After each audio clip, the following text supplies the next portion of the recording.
আজও সল্টলেকে রাজ্য বিজেপির দপ্তরে অনুষ্ঠিত হচ্ছে মুখ্যমন্ত্রীর জনতার দরবার কর্মসূচি, আর সেখানে পৌঁছেছেন ছাত্র সৃঞ্জয় দের পরিবার। 2024 সালের 13 এপ্রিলের ঘটনা, লেকটাউনে রহরা রামকৃষ্ণ মিশনের ছাত্র সৃঞ্জয় দের দেহ উদ্ধার হয়। বন্ধুর ফ্ল্যাট থেকে উদ্ধার হয়েছিল সৃঞ্জয় দের মরদেহ এবং তার পরিবার আজ মুখ্যমন্ত্রীর জনতার দরবার কর্মসূচিতে পৌঁছেছেন। 2024-এর 13 এপ্রিল লেকটাউনে রহরা রামকৃষ্ণ মিশনের ছাত্র সৃঞ্জয় দের দেহ উদ্ধার হয় বন্ধুর ফ্ল্যাট থেকে। ময়নাতদন্তের রিপোর্টে আসে আত্মহত্যার তত্ত্ব, যদিও তা মানতে নারাজ সৃঞ্জয় দের পরিবার। 2024 সালে 13 এপ্রিল তখন একটা আননোন নাম্বার থেকে একটা ফোন আসে, বলছে সৃঞ্জয় দে আপনার কি হয়? আমি বলছি আমার ছেলে। তো বলছি আমি লেকটাউন থানার স্টাফ বলছি, আপনি ইমিডিয়েটলি আপনার ওয়াইফকে নিয়ে লেকটাউন থানায় চলে আসুন। লেকটাউন থানায় আসলাম, তখন আমাদের বসিয়ে রেখে অটোমেটিক আর্জি করে পোস্টমর্টম হয়ে গেছে আমাদের কোনো পেপার ছাড়াই। তখন কত 12টার সময় পোস্টমর্টম হয়েছে, আমাদের সেই আমার হাতে সেই বডিটা দেয় রাত 7টা সাড়ে 7টার সময়। শ্মশানে যে যখন আমাদের হিন্দু ধর্মের যে মতে যেটা সৎকার করার আগে করে, তখন আমরা যারা শ্মশানে গেছিলো তারা দেখলে শরীরে অগন্তিক আঘাতের চিহ্ন, একটা পাও ভেঙে দুমড়িয়ে দেওয়া, এখানে একটা লোহার রড ঢুকানো। তখন আমি বাবা হিসাবে আমি ছেলে ওইখানে দাহ করতে চাইনি। মন গড়া আমাদের ছাড়া তো পোস্টমর্টম হয়েছে, দেখিয়েছে সুইসাইড, টোটালি সুইসাইড।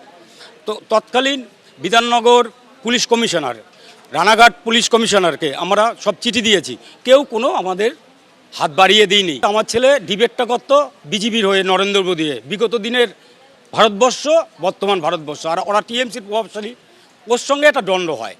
আমরা যখন লেকটাউন থানায় গেলাম, কোনো এক জৈনিক ব্যক্তি এসে আমার দাদাকে বলল, সৌরভ নাম তার, সভাপতি ওইখানে, বলে সুজিত দার সঙ্গে একটু দেখা করুন, উনি সব কিছু করে দেবে। তখনই বুঝলাম যে ওরা যেহেতু টিএমসি, পুরোটা সুজিত বসুর হাত দিয়ে, পুলিশ দিয়ে পোড়ানো সব কিছু সুজিত বসুর হাত দিয়ে হয়েছে।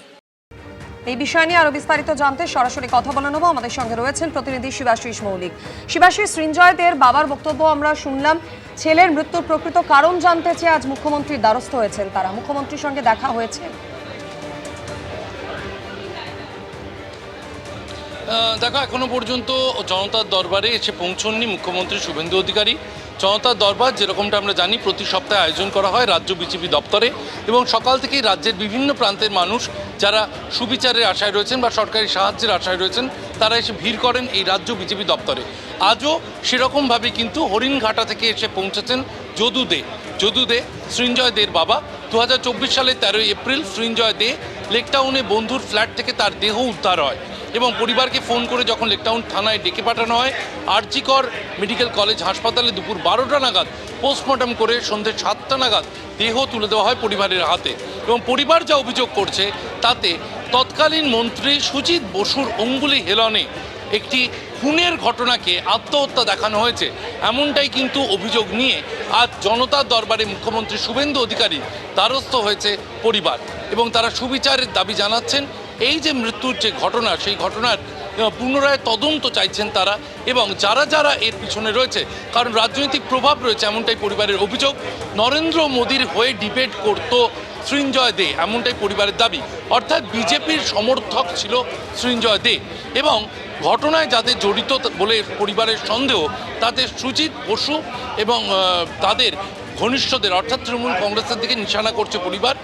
আজ মুখ্যমন্ত্রী শুভেন্দু অধিকারী এই রাজ্য দপ্তরে এসে পৌঁছলে সেখানে জনতার দরবারে যারা দেখা করবেন তাদের মধ্যে যদু দে এবং তার স্ত্রী রয়েছেন। তারা দেখা করবেন, এই সন্তানহারা দম্পতি, তারা দেখা করবেন মুখ্যমন্ত্রীর কাছে, এবং নিজের ছেলের যে অস্বাভাবিক মৃত্যু তার পুনরায় তদন্ত করে সুবিচারের দাবি জানাবেন তারা। যদিও পোস্টমর্টম রিপোর্টে সুইসাইড দেখানো হয়েছে বলে অভিযোগ করছে পরিবার, কিন্তু তাদের আশঙ্কা, তাদের অভিযোগ যে বন্ধুর ফ্ল্যাটে খুন করা হয়েছিল সৃঞ্জয় দেকে, এমনটাই কিন্তু অভিযোগ জানাচ্ছে পরিবার। এবং রাজনৈতিক প্রভাব, প্রশাসনের ওপর রাজনৈতিক প্রভাব খাটিয়েছেন সুজিত বসু, এমনটাই পরিবারের অভিযোগ। সেই অভিযোগ নিয়ে তারা জনতার দরবারে এসেছেন। একে একে আমরা দেখতে পাচ্ছি যে বিভিন্ন যারা দরবারে এসেছেন তারা ঢুকছেন। একাধিক এমএলএ মন্ত্রী তারাও কিন্তু আজ জনতার দরবারে উপস্থিত রয়েছেন। বিশেষ ঘটনার ক্ষেত্রে তারা তাদের আজকে কথা বলবেন মুখ্যমন্ত্রীর সঙ্গে, এবং অনেক ক্ষেত্রেই কিন্তু দেখা যায় যে যাদের সঙ্গে মুখ্যমন্ত্রী আলোচনা করেন সেখানে প্রশাসনের একাধিক মন্ত্রীর রোল থাকে, তাই একাধিক মন্ত্রীকে কিন্তু ডাকা হয়েছে আজকে রাজ্য বিজেপি দপ্তরে। ধন্যবাদ শিবাশিস। সৃঞ্জয়দের পরিবার তারা এসেছেন মুখ্যমন্ত্রীর কাছে ছেলের প্রকৃত মৃত্যুর কারণ যাতে বের হয় তা জানতে। আর কিছুক্ষণের মধ্যে মুখ্যমন্ত্রী এই কর্মসূচিতে এসে উপস্থিত হবেন। এবিপি আনন্দ, এগিয়ে থাকে, এগিয়ে রাখে।